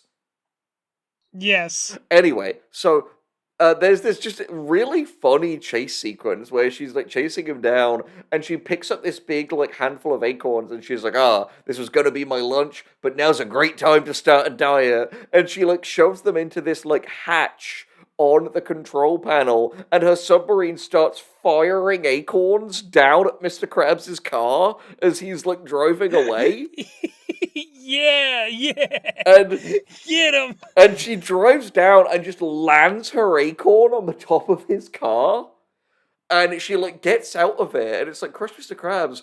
But Mr. Krabs stands up and is lifting the submarine off of the car. And this was I sent Gus a message in like while we were watching these. I said legendary line read from Clancy Brown, and this was it. Mr. Krabs picks up the submarine and goes, "Foolish mammal, don't you know that a crab is so much stronger than a woodchuck?" And just throws the submarine into the distance. Oh my god. And wow. and The power of nature. yeah, and Sandy goes and chases it, and Mr. Krabs goes, "Ah, there's nothing sadder than seeing a rodent run after her own submarine." Like, Okay. Mr. Is Krabs, that Mr. idiom? Krabs is bringing the heat as the heel of this episode. Yeah, he is like, stolen somebody's home and he's not going to let anyone take it back. And the joke that I think made me laugh hardest in the whole episode is Mr. Krabs is like, "Okay, now off to the competition." And it's just a shot of him driving down a street, pulling the huge tree dome after him.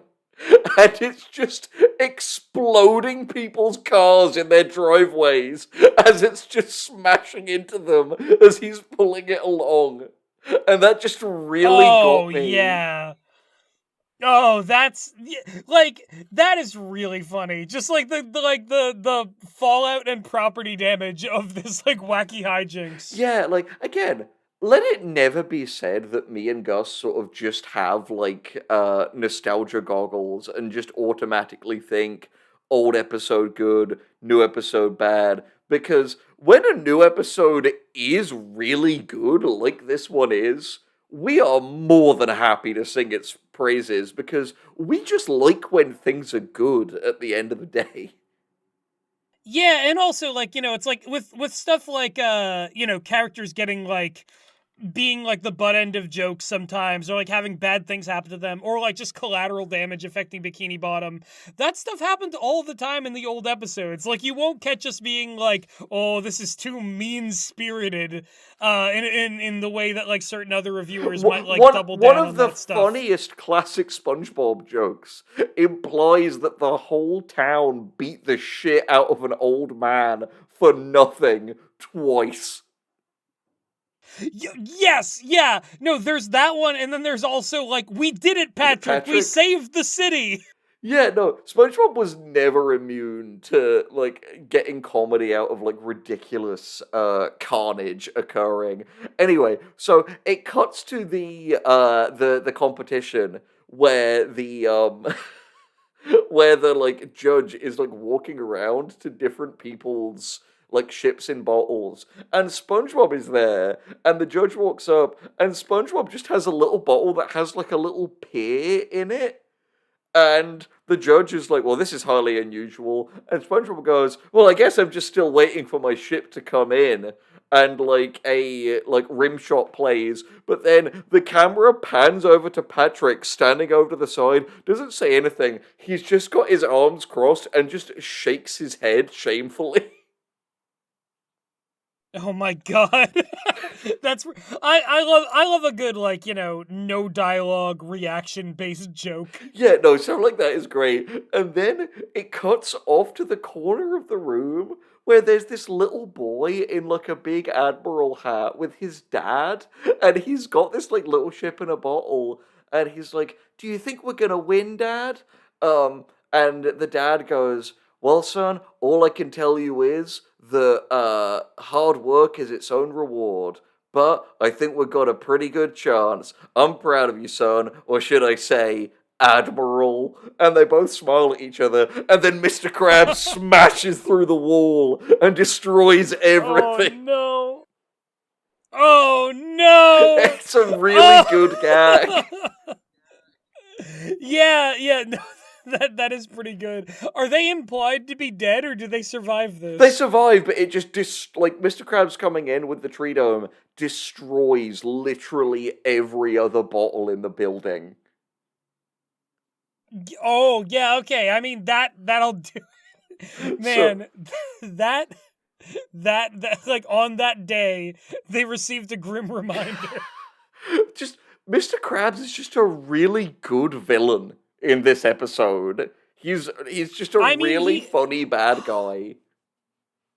Yeah, I mean that's the thing is that like as much as like Plankton is often used as the stock villain throughout SpongeBob, especially in modern SpongeBob, we got to remember that like episodes like Squeaky Boots and the one with like old No Name Yeah, where he's like Jellyfish exploding Hunter, and jellyfish. even Clams, what we were talking about earlier, Mr. Krabs going mad and effectively holding SpongeBob and Squidward hostage on this fishing boat.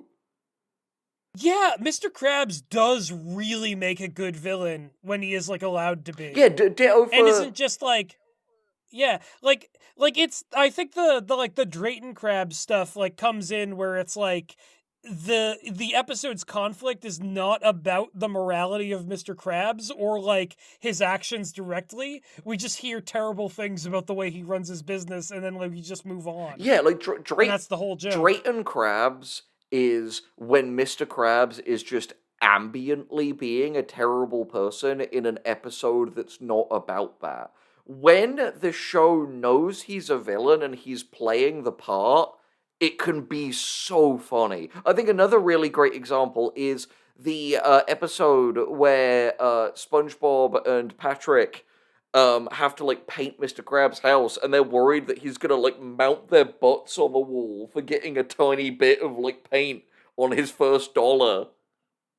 Yeah, and then there's also the one where like Patrick and SpongeBob turn invisible and he flips it around on them at the end and does the whole like live nude Yeah, pranksters. I'm also just thinking about that's another one of those cases where editing can make it really menacing. Like, oh no, Patrick, we gotta clean this up, or Mr. Krabs is gonna mount our butts.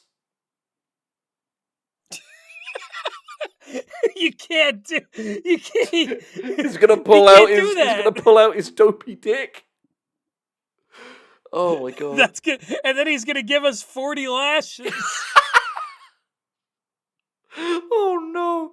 Anyway, so Mr. Krabs is handed this big trophy full of money, but then Sandy in her submarine flies in and like pinballs off the side of the walls in her submarine, smashes through her own tree dome and destroys the ship inside and is flung out of the submarine in like the ensuing chaos, and it's just her trapped inside the like head portion of her suit rolling across the ground, and the judge picks it up and is like, well, this is highly irregular, but considering literally everything else in the building has been destroyed, I'm gonna have to give this the prize to this squirrel in a bottle.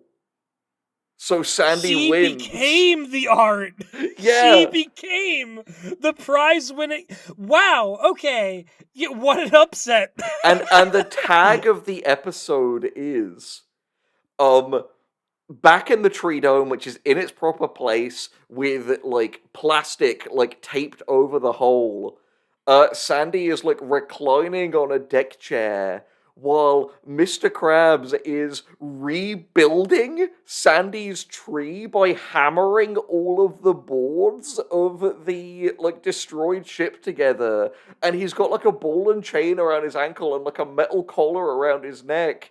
And Sandy goes, yeah, this should do as a temporary replacement until my new tree grows. And you see like a little like sprout coming out of the ground nearby. And she's like, oh, better speed up, Eugene. And she presses a button on the control and his collar just starts shocking him. And he's like, yes, Miss Cheeks. Sorry, Miss Cheeks. And the episode ends there as he keeps getting shocked. Oh my god. Okay, yeah, wow. That is a Like, that's a full like good Mr. Krabs is the episode. heel. Yeah, karmic payback at the end. Great like ship in the bottle humor. Like no, that's you know what? That sounds like that was a fun time, dude. That sounds like that was a good time to Yeah, watch. no, that's Glad you told me about that like one. that's the thing, man. It felt like such a wonderfully pleasant thing to just have this feeling of, man, I watched a like modern episode of SpongeBob and I had a legitimately good time doing it. I had the intended experience and enjoyed it. And you know what's so hilariously appropriate about this? I know he's apologized, so I don't Uh-huh. want to drag too much of it out, but this one was written by Kaz and storyboarded by Zeus Savas, who I believe were like two of the three writers that Mr. Enter constantly ragged on, but they collaborated and made a Oh, really yeah, good yeah. episode here. Yeah, and you know, here's the thing. I don't want to highlight any particular creators, but like, can we please just in general across the board as YouTubers stop being like, here's a name, fire this person. Can we just cut that out, please? Especially over like just like, you know, druthers, like not liking what they wrote. Yeah, no, I like. Maybe this is a controversial belief to have, but I don't believe in mob justice. It basically never ends well. Just ask those poor people who were fucking falsely accused of being the Boston Bombers by Reddit. Yeah, literally. And like, and of all the things to do, like, you know, the torches and pitchforks over, it really shouldn't be a show that is 10 years out of my demographic is slightly unfunny sometimes. Like, show some fucking restraint, please, It reminds me with your there's life. this great comment on the June the King deep dive on Mr. Enter, which is a great video by the way, very even handed and even Mm. literally interviews Enter at the end of it. But there's a comment on it that's like Mr. Enter always used to be so funny because in his video, he'd be like, this is an atrocity, this is vile, this is disgusting, this is a crime against humanity, and it would literally be like SpongeBob. And that contrast will never not be funny. Yeah, no, exactly. I mean, it does harken back to that whole era of like reviewers of all stripes, back before everything was called video essays and used to be called reviews. And everyone was just like, how do I have the most comically over the top reaction to a slightly off bit of animation? It's true, though I will say, in Mr. Enter's dubious defense, definitely go watch our video about learning from failed projects if you want to hear us talk about him Mm, more. mm. But I will say, in his defense, question mark, I never feel like he was faking or exaggerating his opinions. I think he genuinely was that, like, boilingly angry about inane children's programming. No, no, it's true. It's true. There were definitely some people who were playing it up, but that dude was you know, honest about his opinions, sometimes to a fault. Yeah, But he was the he's real changed a McCoy. lot. Your episode sounded really fun and really cool. Um Mine was not. It was a shorter episode and it was somehow even less inspired than Dopey Dick, if you can Just imagine it. thinking, it's literally to continue the Grinch theme. It's the like Henry liked his episode a lot, but the Gus who lived in Massachusetts did not. Fucking docs. Just someone who But hates you being like, excellent. Now we only need to narrow it down from 5 million people. Your goose is cooked, Zagarella. This'll your teach Gus you to is have goosed. opinions on Star versus the forces of evil. That was 4,000 years ago. Anyway, what was your episode? Oh boy, you're gonna hate it from like the moment I say the title. It's called Plankton and the Beanstalk. I just like you said, Gus, the deeply uninspired nature of just walk into a library, throw a dart, put our characters in it. You got an episode. Yeah, exactly. Like, it's this is so like what's next? The sponge letter? Like the sponge of wrath? It reminds me of Uh all these repeated episodes. Made me think of this really funny Tumblr post I saw once. I've actually just found it. I'm going to link uh it so it can be on screen right now. But for people in the tab over, it's this post that says, "They hate me for my redundancies, and also for my tendency to say the same thing but in slightly different ways, and for my repetition of phrases, and for my redundancies." that's pretty good. I Anyway, got a few more too. The Plankton and Great the Crabsby. Beanstalk. Oh god, the Um Great Krabsby. yeah. Sallow and the 120 Days of Squidward. The Cantor Patrick Tails. tales. That one's pretty forced. Journey to the West of Bikini Bottom. Hender Sponge the Rain King. Anyway, this is it's another dumb fairy tale episode, and this one at least it doesn't even bother with the storybook. I think it just begins with a narrator in the storybook world, Well, I guess maybe and we're to assume that it's just from the same book as Dopey Dick. but the Dopey Dick the book closed on Dopey Well, Dick. you just have to imagine that it opens. Keep up. I slammed my penis in the car door. I slammed my penis in the closed book. In the closed book. Ooh! Um, He slammed his but penis in the yes, closed book. that's an all-time banger.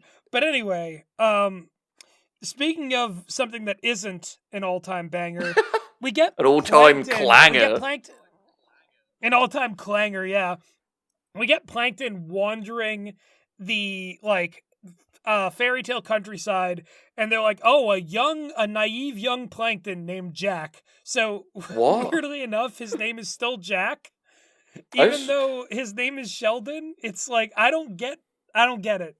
I don't get that choice. It's Mario, and Luigi Mario. Yeah. But anyway, he's got 1 farthing, so he's got like this coin held above his head, and he's like, I gotta buy food for myself and my clockwork wife. And we see that Karen in the old timey days is like a grandfather clock with like arms and legs, which that's something, I guess. They tried. Yeah. Whether they succeeded is an open question, but an attempt was made. Do you think they succeeded? No. Is Clockwork wife? Yeah, okay. I was leaving that more like for the audience. Oh, fair enough. Do you Sorry. think, like, Well, feel free to disagree with me in the comments. yeah, if you disagree with Henry about like Clockwork Karen wife is anyway. Plankton decides to spend his 1 farthing on there is like a magic vending machine that is going to give like magic beans, and it costs only 1 farthing. So he puts the coin in. Predictably, he gets the magic bean. I don't think I'm spoiling the magic or the story of Jack and the Beanstalk for anybody. Someone in the comments will be like, "Gus, you prick! I was going to read that tonight." And now you'll go hungry. Literature hungry. Do you remember when someone was like really angry about like at us for like spoiling the end of fucking Danganronpa after it had been out for like 15 years? That there is no saving some people. Like I cannot fathom like living my life and not caring about something enough to like wait 15 years to even like think about playing it, and then hearing the ending of it and being like, this is so bad I need to tell them about it. A complete Yeah. stranger. Yeah, no, I think some people Like, perhaps are full of rage and don't have people in their lives that they feel they can be emotionally open with. yeah. And maybe they gotta play a little bit more Danganronpa, because that's the same thing as having friends. Oh god. Anyway, So, anyway, Plankton gets blown back into his house with a magic bean, and he gets into an argument with Karen about the magic bean, because that's how Jack and the Beanstalk goes. And she force feeds him the magic bean because she's like, I've already been varnished, but you, my husband, can't go hungry. And she puts the bean into his mouth, and he is like, again, it's that classic, like, he is the shape of the food that's inside of him, and he goes, well, I'm full.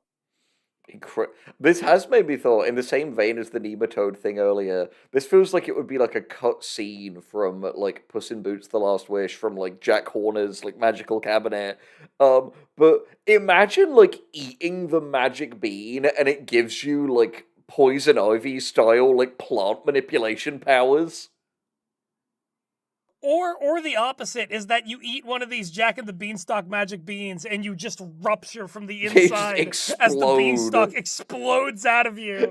Yeah, Is yeah, that yeah. phenomenon we've discussed before of like when like the Resident Evil like evil businessman realizes he's been cornered by the two secret agents, so just injects whatever crazy shit into himself, and then they like open fire on him, and he'll fall off some big platform, and they'll be like, "Oh, he's gone," but then he climbs up onto the platform in a big monster He's a form, big and it's the monster. Yeah, final yeah, boss yeah. fight, just like the end of acclaimed film Red One. Yeah, well, it's one of those things too where like you've talked about this idea of like what do they do after they win? Just kind of chill You're out just as a a monster monster in that now, yeah. area. Yeah, I'm just imagining like they go back to like the business and they're just like in like the meeting and they're like brr, brr, brr. Stocks. Yeah, the third quarter sales haven't been promising. And they're like, okay, Mr. Wesker, and he's like, Yeah, he's got all of the like black tendrils of the Ouroboros. That's so funny. yeah. I'm like, oh, and if everyone would like to sign this card, it's Susan in accounting's birthday on Friday, and I figured we'd give this to her. I'm just like the outside of the building just has the tendrils coming out of it. Yeah. It's just like, wow, he just lives here now. Okay. I would love something that is just like a workplace comedy about being in like a Resident Evil, like a workplace comedy about being a like rank and file employee in the like Umbrella Corporation office. You know, it's one of those things too where it's like it's not really ever a part of the world building because these things usually don't stick around longer than a boss fight. But it's like, do the big monsters that these people become, like, do they need to like eat and sleep? Like, do they need to like do they have like the same needs as like another biological being might? Maybe they would just like be like, "Do you know what? I think I'm just gonna rampage across the earth now. This is my new plan until like the US Yeah. government like carpet bombs me." Yeah, like I have like literally no biological needs other than keeping my health bar up. Like that's the only thing that sustains me. I just need to keep my health bar up and hide the giant glowing orange weak points. Yeah, exactly.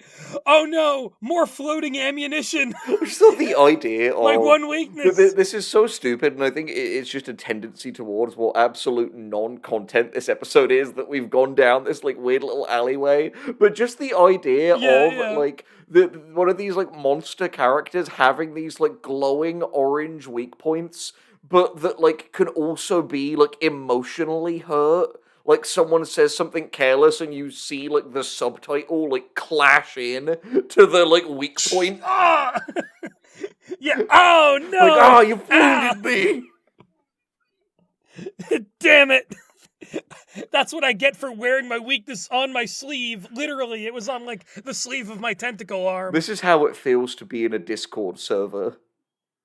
Just not even with us, just in general. Yeah. If you're in a Discord server with us, we'll just start relentlessly like mocking you about things you feel really sensitive about. We somehow just know.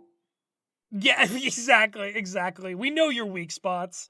Um, type orange weak spots in the comment below Type to what reveal your yours. orange weak point would be. We swear we'll use that information for good.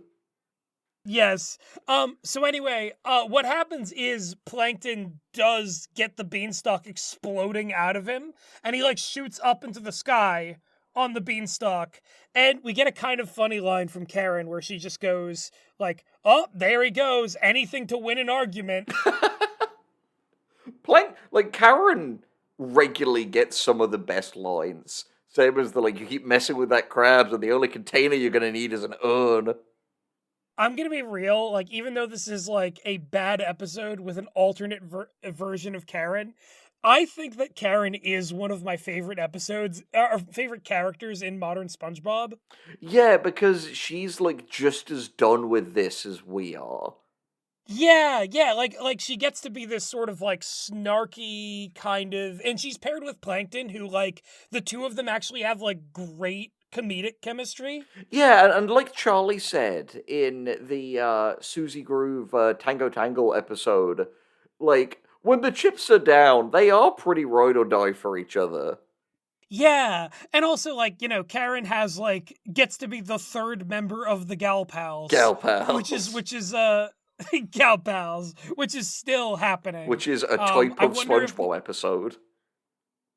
yeah, I wonder if Narlene is going to join the Gal Pals at some point. I hope not. Me too. Anyway, he's up in the clouds now. It's Jack and the Beanstalk, and he's going into the big castle. And I'm wondering, like, okay, like, what character is going to be the giant? Is it going to be like Giant Patrick? Is it going to be like Giant Mr. Krabs? And it is a Giant Mr. Krabs, but nothing could have prepared me for. You know how there's a golden goose? Oh no, is it Squidward, but he's a goose? Henry, feast your eyes in real time Oh god, okay, here we go. on Sponge Goose. Alright, let's have a look. Dear God! It's not good. Do you know what he It's looks really like? Do you know bad what to he look looks at. like? He looks like a What? mutant, fucked up Woody Woodpecker. Woody. Oh no, yeah, just Let me just get a fucking pic of this guy. Like, is there not a similarity here? Yeah, no, It's the big he blue does. eyes with the eyelashes, the shape of the bill. I think that's the thing, is that if you have a SpongeBob that turns into a bird but retains the personality, you do just get Woody Woodpecker. Yeah, and Woody Woodpecker, I believe, was basically, I watched those cartoons a lot as a kid, but like, he was a poor man's Yeah. Daffy Duck. Yes, yeah, it's true. It's true. I always thought Woody Woodpecker was a little less snarky than Daffy Duck and a little more like just kind of crazy. But that's the thing, Daffy Duck was meant to be crazy, hence Daffy.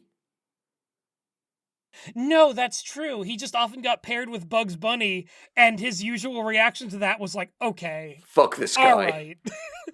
Yeah, I hate this guy so much.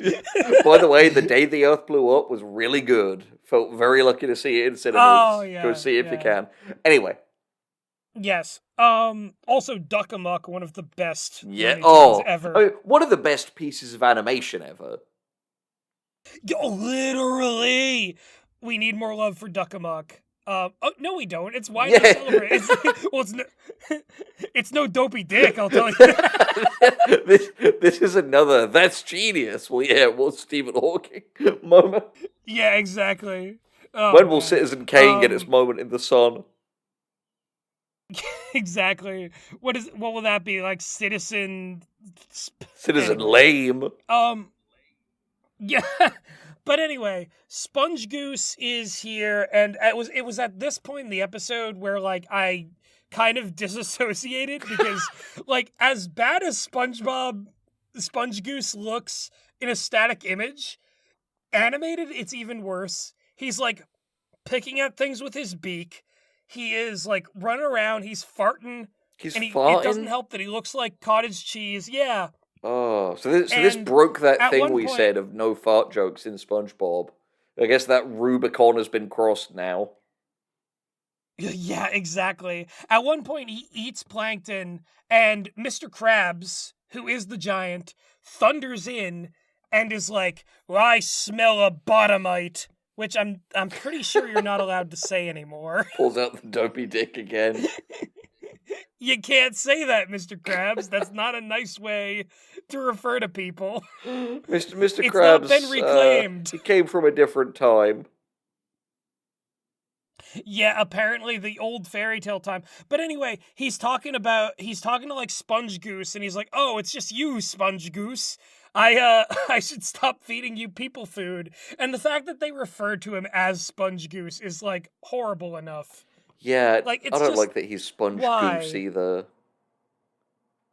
It's not great. It Sponge feels like Goose a Zagarella. yeah, Mega's no, ever for no, no. that. No, no, no, no. I was about to like hypothetically say like, oh, it'd be like my worst fear if like I had to be defined by being a SpongeBob guy. And you said it. And Oh you said no. it. You turned me into him. But so Sponge Goose is on the loose. Giant Mr. Krabs is out and about. He does lean into a treasure chest, and you do see his butt crack. And I hope the idea of giant Mr. Krabs Hope in this that doesn't awaken proportion, something in me. yeah, because it's too late for many of us. Yeah. Anyway, he pulls out the harp, which is also from the story, I guess, and it's Squidward, and he starts playing his harp, and it's just Squidward is strung into a harp, and he is like going like ow, ow, ow, ow, ow, as Mr. Krabs plays him, It's amazing and how I got what feels like the yeah. best of what modern SpongeBob can be, and you got the properly like playing the hits of like bad, weird, phoned in episodes. Yeah, no, this sucks, dude. But here's okay, like this this next bit is even worse cuz Mr. Krabs puts Sponge Goose on a nest and is like, "I need you to lay me some Krabby Patties." And we get this image. Oh God. So yeah, Oh Jesus. Sponge Goose is squatting and he produces the golden Krabby Patties. And before he does it, he goes, "It's almost ready! It's almost ready!" I never thought I'd feel nostalgic for like cartel face removal Squidward. Like, yeah, this is repulsive on every single conceivable level. And so, a big chase ensues after Plankton discovers that SpongeBob shits golden Krabby Patties. And I hate his. Sorry, I just realized how like weirdly like muscular his chicken wing arms are. Re-looking at the image, Well, it's just from it's tensing them when not. he's shitting out solid gold, Krabby Patty sized craps. Yeah. So anyway, because Dopey Dick had to be a million hours long, to really do justice to the source material. This episode is like we found the goose, we're gonna run away with the goose, and Giant Krabs is chasing after Plankton and Sponge Goose. And then here comes the one part of the episode that made me like actually laugh. I'm curious. And Okay, hit it's me. Plankton gets to the bottom of the beanstalk and Krabs is climbing down. And he goes, "All right, enough of this storybook stuff. It's laser time, baby!" And he pulls out a giant laser and just shoots it at the beanstalk. That's really funny. And it's pretty great. And he lasers the beanstalk like in half, and Mr. Krabs starts to like fall off, and he goes, wait, I'll let you keep the goose. And then he hits the ground and like dies. That's so funny. He was fucking And killed. yeah, so he like crumples, he's motionless, and then Karen shows up and is like, "I warned you about the bean." And Plankton goes, "I just slayed a giant for you. You want to lay off?" I love that this whole thing was a like my bitch wife joke Yeah, but okay, so here's the thing. The real way that this episode ends is that they are now serving golden Krabby Patties.